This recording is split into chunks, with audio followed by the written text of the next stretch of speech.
Bonsoir, merci de faire choix de la télévision Pacifique. C'est l'émission d'interview qui entre chez vous. Aujourd'hui, l'interview se portera sur la thématique de la réduction des risques de catastrophe.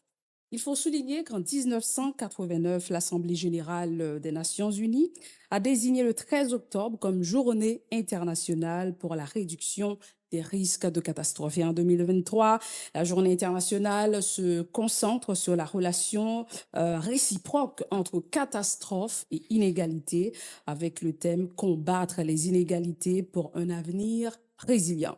Pour animer le débat, nous sommes en compagnie de Monsieur Lionel Isaac, directeur de programme de la Fondation panaméricaine de développement PADF. Bonsoir Monsieur Isaac et bienvenue sur notre plateau. Bonsoir. Permettez que je dise bonjour à toute l'équipe de Radio Télépacifique, pas vrai. Je profite aussi pour saluer les téléspectateurs, téléspectatrices de Radio Télépacifique. Et merci encore de cette invitation pour parler un petit peu de PADF à l'occasion de cette journée internationale de réduction des risques de catastrophe. Et pour lancer le débat, pouvez-vous nous parler des interventions de la Fondation panaméricaine de développement, la PADF, en Haïti? Oui, merci. Tout d'abord, allons dire que la PADF est établie en Haïti depuis tantôt plus de 40 ans. Cependant, PADF travaille au niveau de l'Amérique latine et des Caraïbes depuis plus de 60 ans. Au contraire, l'année dernière, PADF vient de célébrer 60 ans de son existence à travers l'ensemble des pays où la PADF intervient en général. En Haïti particulièrement, nous travaillons, nous exécutons actuellement plus de 15 projets dans 6 départements en Haïti. Nous parlons de département du Nord, département du Nord-Est, le plateau central, le Sud, l'Ouest et la Grande-Anse. Quand nous parlons du Sud, en fait, il faut vraiment inclure aussi la Gonave. Donc, à travers ces différents projets, la PADF intervient dans différents domaines d'intervention. L'un des domaines d'intervention prioritaires, c'est l'aspect réduction des risques de catastrophe. Comment nous intervenons dans la réduction des risques de catastrophe?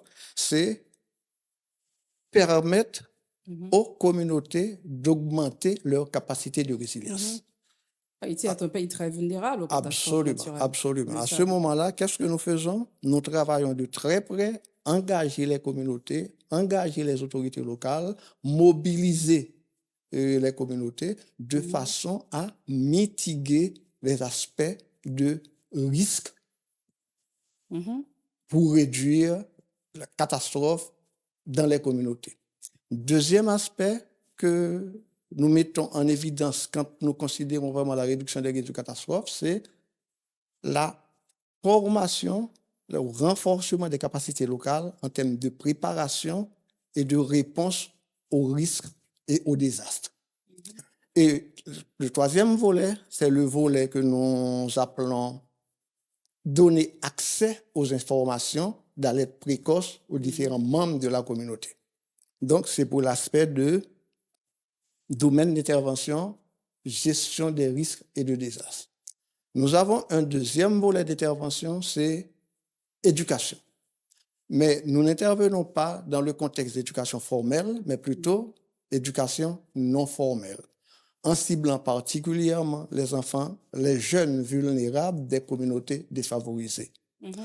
Donc, nous faisons en sorte que ces jeunes défavorisés qui sont vraiment des jeunes qui n'ont pas pu continuer leur cycle scolaire, faire en sorte que ces jeunes-là se retrouvent dans une ambiance, je dirais, d'apprentissage continu.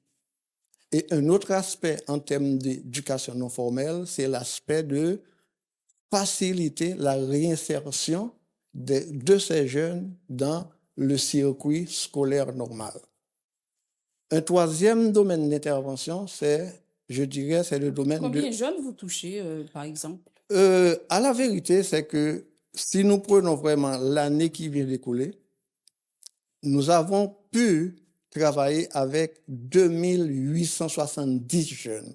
Et nous travaillons particulièrement au niveau de l'Ouest, Cité Soleil, Badelma, Bel-Air et aussi en partie dans quelques communautés dans le Nord-Est. Nous essayons, comme je disais tantôt, d'essayer autant que possible de réinsérer certains jeunes au niveau du cycle normal d'éducation. Le troisième volet d'intervention, c'est le volet eau et assainissement. Eau et assainissement, nous intervenons sur deux aspects majeurs. Le premier, si vous voulez, c'est faire la gestion des ressources en eau en termes de capacité de collection, capacité d'observation, capacité de collection, capacité de réserve, si vous voulez, de l'eau et capacité de distribution d'eau. De même, on regarde aussi l'aspect qualité de l'eau dans son intégralité. L'autre aspect, en termes de sanitation, on travaille avec des écoles, on travaille surtout avec des prestataires de services de sanitation pour renforcer leur capacité, pour mieux, si vous voulez, vendre les services de sanitation qu'ils sont en train de vendre. Quatrième domaine d'intervention, je dirais que c'est le domaine de protection sociale. Protection sociale, c'est un filet de sécurité sociale. Filet de sécurité sociale, à travers ce volet, on fait la formation socio-professionnelle des jeunes. On essaie autant que possible d'inculquer des notions La formation professionnelle des jeunes, vous faites à travers des institutions on travaille vraiment avec des ici, organisations ou bien locales. vous le faites directement? On travaille Quelle avec méthode? en fait, je dirais que c'est mix. On le fait séparément. On travaille aussi avec des organisations, avec des institutions qui nous permettent vraiment d'avancer beaucoup plus vite avec le programme. Il y a aussi ce qu'on appelle... Excusez-moi, est-ce que cela voulait dire que ces jeunes ont des bourses ou des demi-bourses, comme on dit souvent, que vous leur accordez? Est-ce que... C'est pas essentiellement ça. Cela veut dire que c'est permettre à ces jeunes d'avoir des capacités, si vous voulez, manuelles pour se défendre, de se défendre dans la vie, par exemple. Je parle de cette précarité économique des jeunes, mais je vous demande, est-ce que c'est vous qui faites le financement en quelque sorte, ou bien ce sont eux-mêmes qui... On donne la formation, on donne la formation, c'est la première chose. On donne la formation à ces jeunes et en fonction de disponibilité, on peut choisir quelques jeunes pour vraiment les insérer sur le marché économique avec une sorte de premier, si vous voulez, investissement pour que les jeunes avancent pour répondre à certains défis. Parce que si je vous dis que s'il faut vraiment établir un petit business, petit commerce, il faut vraiment qu'il y ait vraiment un financement de départ. Donc, dans certains cas, on envisage cette possibilité de donner ce financement de départ pour que le jeune avance. Et le dernier aspect aussi en termes de filet de sécurité sociale, c'est l'aspect création d'emplois. Création d'emplois, c'est à travers vraiment des activités à haute intensité de main-d'œuvre, effectivement, que ce sont des travaux qui s'exécutent particulièrement au niveau de Cité Soleil, au niveau des zones en général défavorisées. Quel est encore d'autres domaines que nous intervenons? C'est le domaine de développement communautaire. Développement communautaire, particulièrement, on travaille de très près avec les mairies. On travaille avec les mairies pour monter vraiment des plans de développement communautaire, pour vraiment supporter la réalisation de certaines infrastructures, je dirais, qui pas vraiment de grande envergure, tu vois, donc comme réparer les routes, en fait, les kiosques d'eau, etc., des histoires de ce genre. Donc, c'est cet aspect-là de développement communautaire que vraiment sur lequel on s'appuie particulièrement. Et vous travaillez maintenant avec... des mairies pour l'instant? Oui, on travaille avec la mairie de Cité Solaire, on travaille avec la mairie de Tabar, on travaille avec la mairie dans le Nord-Est, etc., dans le Sud. En général, nous avons développé de très bonnes relations vraiment à ce niveau-là avec l'ensemble des mairies. Il y a un aspect fondamental, c'est que l'IADF, en travaillant avec les mairies, a facilité, s'assied avec ces mairies-là pour monter des programmes ou bien des plans de développement communautaire. Chaque mairie, avec laquelle nous travaillons, nous avons vraiment développé des plans de développement communautaire pour ces mairies. Cela veut dire que ce sont des documents qui sont là, et dans certains cas, il y a certains aspects de ces documents-là qui sont que la mairie est en train d'implémenter, et dans certains cas, nous supportons certains volets vraiment de ces plans de développement communautaire. OK. Un autre aspect particulier aussi que je voudrais mentionner en termes de domaine d'intervention, c'est gestion des bassins versants. La gestion des bassins versants, ça fait partie intégrante, si vous voulez, de la gestion des risques de catastrophe. La gestion des bassins versants, quelle est l'emphase, quelle est l'approche? C'est particulièrement considérer, faciliter l'engagement communautaire, la mobilisation. Nous parlons à ce moment-là d'activités de correction de ravines, d'activités de stabilisation de ravines, d'activités de conservation de sol. Et un aspect fondamental, c'est un aspect de reboisement ou bien reforestation à travers ce processus de gestion des très bassins grand versants. défi, Monsieur Isaac. Absolument, absolument, mais on se défend là-dessus. On avance relativement bien à ce niveau-là. Et le dernier volet que je dirais que nous sommes en train de travailler comme domaine d'intervention, c'est ce qu'on appelle le volet de gestion de l'environnement et de la biodiversité en général, si vous voulez. À ce moment-là, on met l'emphase sur l'amélioration, la restauration et la protection des écosystèmes marins et des écosystèmes terrestres, et ensuite la protection de la biodiversité. Donc, c'est l'ensemble des interventions, c'est l'ensemble des domaines d'intervention sur lesquels PADF travaille actuellement en Haïti. Si nous regardons, ces travaux sont facilités grâce au financement de nos bailleurs. Qui sont nos bailleurs? Particulièrement, c'est l'USAID, c'est la Banque mondiale, c'est la BID, Banque interaméricaine de développement à travers FAIES, c'est l'ambassade du Canada, c'est le Fonds caribéen pour la biodiversité qu'on appelle CBF, etc. Donc, nous avons vraiment plein de bailleurs qui nous supportent dans la réalisation de nos programmes. Actuellement, nous avons vraiment un portefeuille au cours de ces 5 dernières années, si vous voulez. Nous avons, à travers ces 5 dernières années, un portefeuille moyen dans l'ordre de 14 millions de dollars par an. C'est pour an, vous dites par an. Bon, j'allais essayer de mentionner ces projets.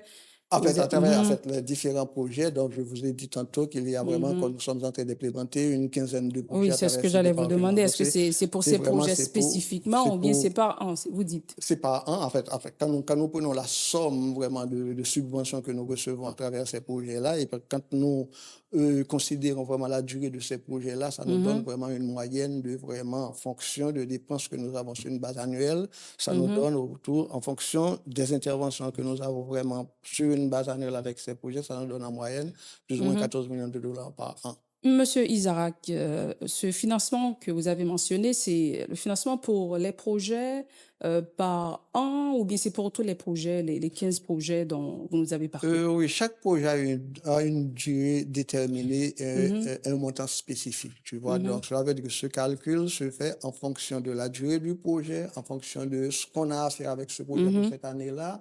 En fait, c'est en fonction de ça vraiment qu'on détermine la moyenne qu'on va vraiment avoir à dépenser sur une année sur l'ensemble de ces projets-là. Mais chaque projet a une durée. Il y a des projets d'une durée de 3 ans, il y a des projets de 5 ans, il y a des projets de 2 ans, etc., etc. Et pour finir, en fait, excusez-moi, vous allez dire quelque chose? Oui, vous pouvez terminer, vous pouvez terminer. Et pour finir, ce que j'allais dire, c'est que PADF travaille avec, si vous voulez, tant le secteur public que le secteur privé. Nous travaillons vraiment avec la société civile, les municipalités, les organisations de base, communautaires de base, les ONG. Nous travaillons avec DINEPA, Direction de la protection civile, et nous travaillons avec certaines universités. Donc, en d'autres termes, nous avons un panoplie vraiment de partenaires avec lesquels nous travaillons. Et êtes-vous confronté à des défis majeurs lorsque vous aidez les communautés à travers ces différents projets? Oui, en fait, je Là, on dirais est dans la oui. réalité, En hein. On fait, va voir. je dirais oui, parce que on est en Haïti, tout le monde Mhm. le sait. Prenons par La, exemple la violence des gangs qui il y a tiraillent. la problématique de sécurité que nous avons. La Mhm. problématique de sécurité, certaines fois, on est obligé vraiment de surseoir temporairement sur une activité à cause que la zone où nous intervenons, il y a vraiment des actions qui Mhm. nous empêchent vraiment d'atteindre cette zone-là.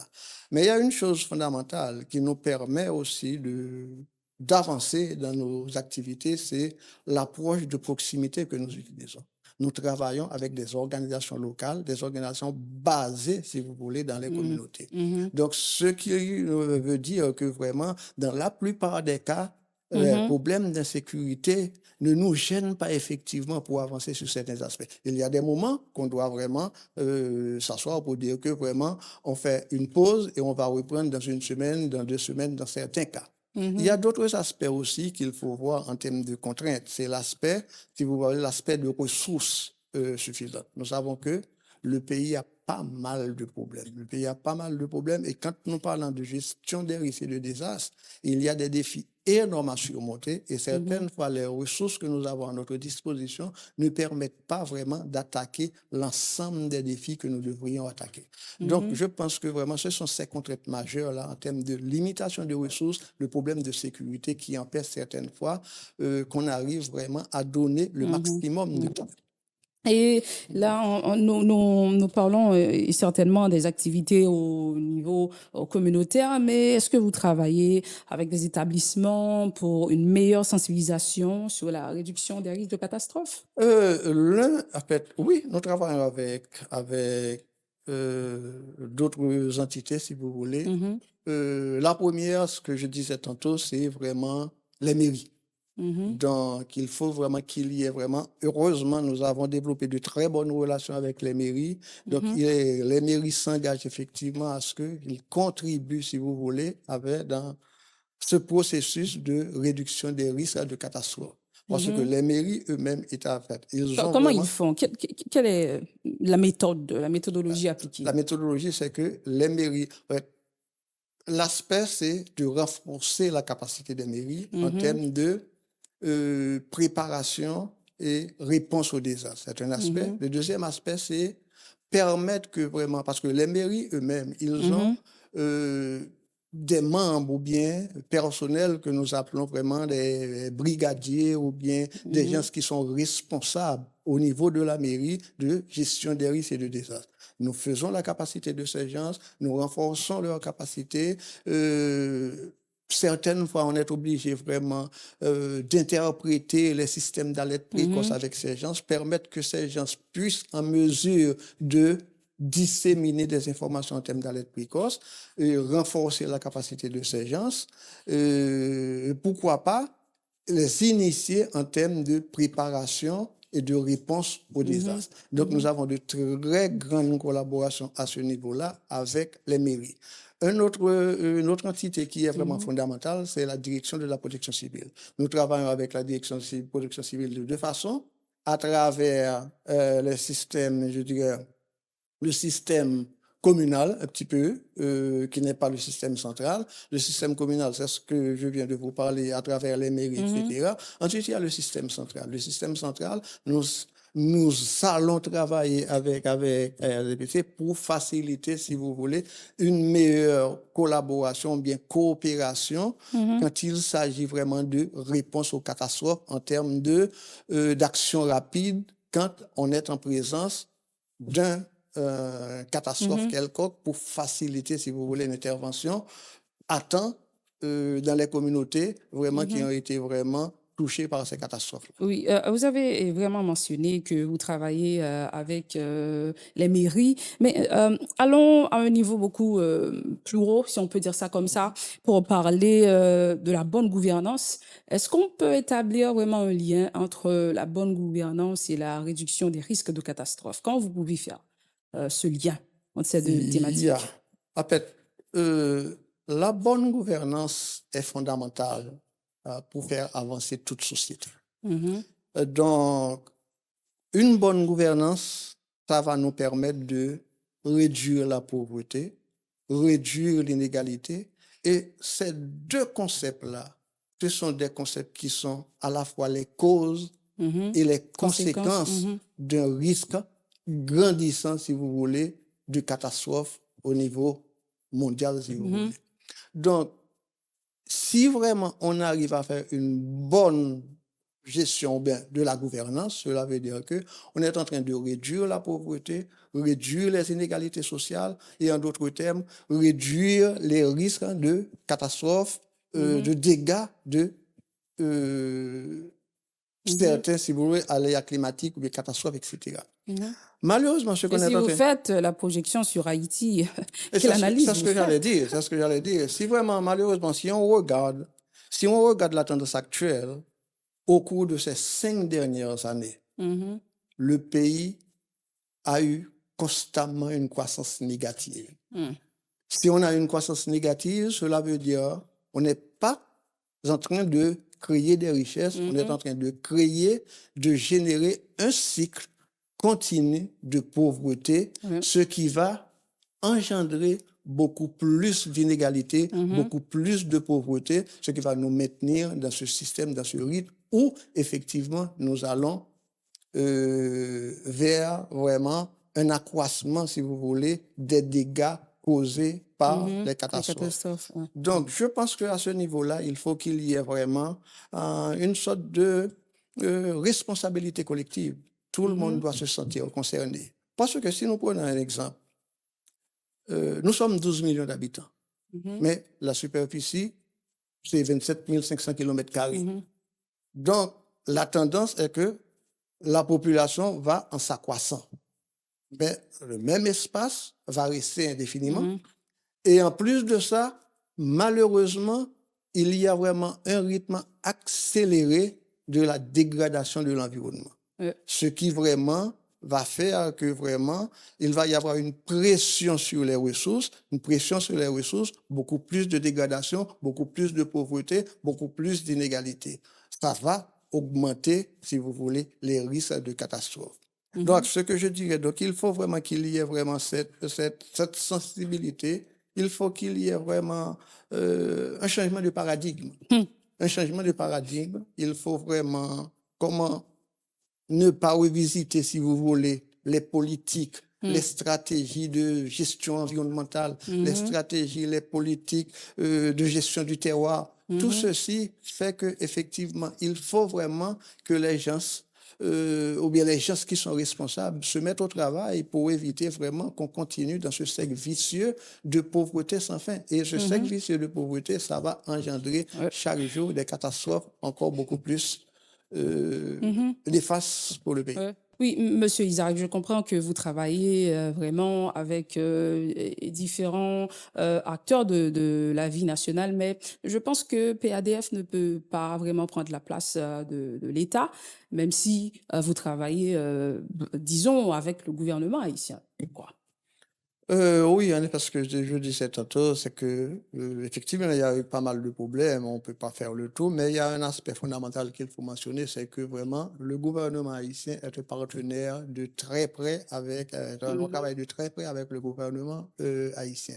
Cela veut Mhm. dire que vraiment, nous autres, nous avons vraiment cette responsabilité pour faire avancer les choses en travaillant main dans la main vraiment si vous voulez, avec le gouvernement. Mhm. D'ailleurs, je vous l'ai dit tantôt, nous avons vraiment un financement de la BID à travers FAES, qui est vraiment le Mhm. volet de sécurité sociale. Donc, c'est vraiment à travers le gouvernement, main dans la main, que nous avançons vraiment pour faire le maximum que nous pouvons ensemble. Nous comprenons que vraiment les ressources sont limitées, mais nous essayons autant que possible Mhm. d'avancer afin vraiment de diminuer, si vous voulez, l'impact que vraiment sur Mhm. les catastrophes en Mhm. général dans les communautés les plus défavorisées. Monsieur Isaac, le dernier point que j'aimerais vraiment toucher avec vous, mais bien avant, Il faut dire que d'ici 2030, compte tenu des projections climatiques actuelles, le monde sera confronté à environ 560 catastrophes par an.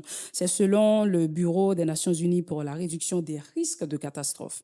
Une projection, il faut dire, assez inquiétante et qui nous incite à vous demander quel accompagnement doit être mis en place au niveau des communautés pour une continuité de la réduction des risques de catastrophes en Haïti. C'est une très belle question. En fait, la première chose, en fait, c'est de voir comment renforcer les capacités locales. Comment Mhm, renforcer les capacités locales en termes de préparation et de réponse aux catastrophes. mhm, Renforcement des capacités locales veut dire que vraiment il faut travailler avec l'ensemble des acteurs locaux. L'ensemble des acteurs locaux, incluant, si vous voulez, les leaders communautaires, incluant les mairies et les ASEC, les CASEC, mhm, etc., de façon à ce que vraiment ces gens-là puissent être habilités vraiment à se préparer et à répondre aux catastrophes. mhm, Un deuxième volet que je disais tantôt, c'est que c'est le volet de pourquoi ne pas insérer vraiment la notion de gestion des risques de catastrophe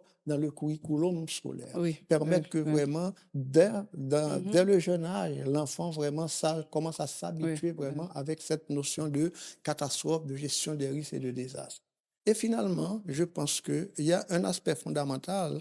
Il mhm, faut vraiment que les communautés puissent vraiment faire le plaidoyer pour sensibiliser les décideurs sur l'importance de la gestion des risques et de désastres au niveau, non seulement au niveau communautaire, mais au niveau global. Donc, il mhm, faut vraiment que la communauté locale soit habilitée vraiment à pouvoir répondre à de possibles futurs mhm, événements catastrophiques, qu'il s'agisse mhm, d'inondations, qu'il s'agisse de tremblements de terre ou bien de cyclones, etc. mhm. Et à travers quel projet vous faites ce travail?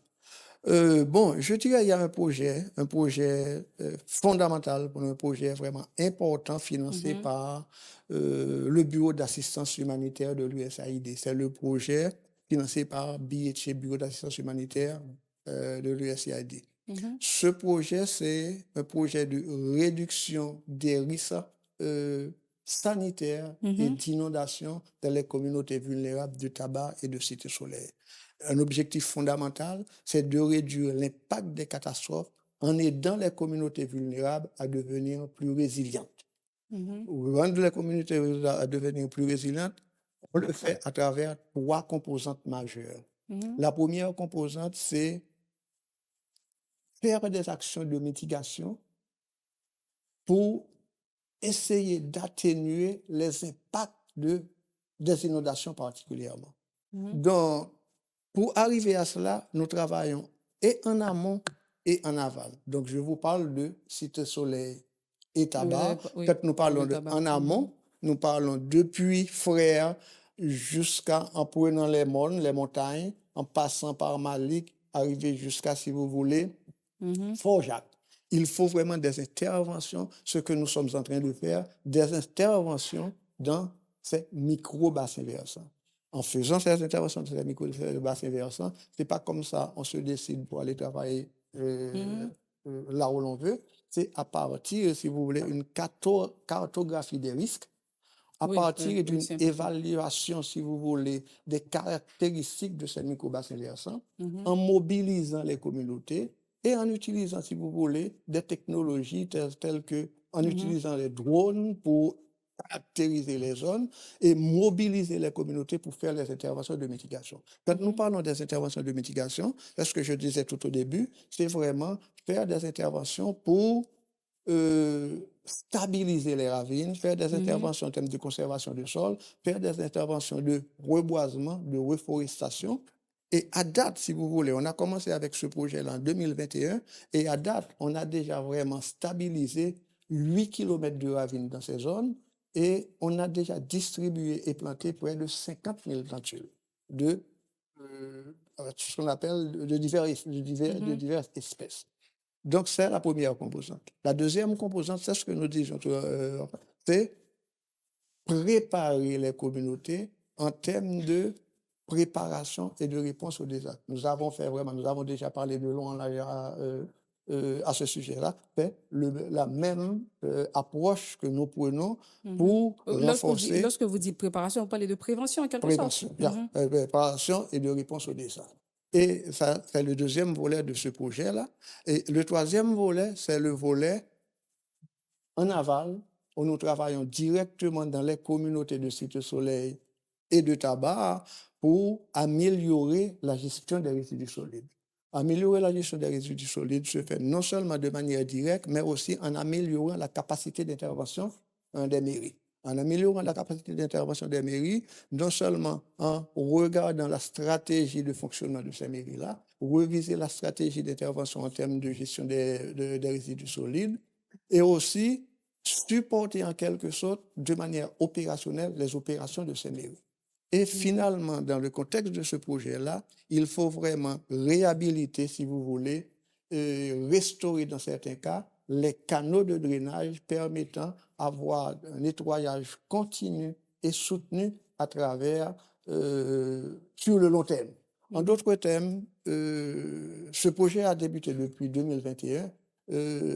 C'est quelque chose que n'importe qui peut constater. Depuis qu'on a débuté ce projet, on a autrefois n'importe quel puits au niveau de Pétionville, la zone de tabac est inondée. Mais je peux vous dire que depuis qu'on commence vraiment, il y a déjà près de 2 ans, donc on a pu réduire en quelque sorte la fréquence de, si vous voulez, de pluie, ou bien la fréquence, c'est pas de pluie, alors excusez-moi, la fréquence d'inondation sur les chaussées au niveau du tabac. Ce sont des projets qui vont vous permettre de mieux comprendre les résultats dans un avenir plus ou moins 5 à 10 ans. Parce que ce qu'on est en train de faire au niveau des montagnes, ça va nous permettre vraiment d'avoir cette possibilité de renforcement de capacité de la communauté à réduire, si vous voulez, la quantité d'alluvions. On va voir les résultats sur le long terme. Les résultats absolument sur le long terme. Vraiment, Monsieur Isaac, c'est le temps de la fin. Merci d'avoir répondu positivement à notre invitation. Je rappelle que vous êtes directeur de programme de la Fondation panaméricaine de développement, PADF. Merci beaucoup. Merci à vous aussi, encore une fois. Merci de me permettre vraiment de faire d'avoir cette opportunité de parler de la PADF. Merci à vous, merci à toute l'équipe. C'est le temps de la fin. Merci à vous et qui avez regardé cette émission. Mais vraiment, je voudrais terminer en mettant l'accent sur la protection de l'environnement, comme Monsieur Isaac l'a fait tout au long de cette intervention, qui est un élément essentiel à considérer dans tous les débats sur la thématique de la réduction des risques de catastrophe. Ainsi, je vous laisse avec la citation d'un écologiste français, Philippe Saint-Marc, qui nous dit « Le coût de la protection du milieu naturel est beaucoup plus faible que le coût de sa reconstruction. La défense de la nature est rentable pour les nations. » Sur ces paroles, on vous dit au revoir et à bientôt pour un autre numéro de l'émission L'Interview.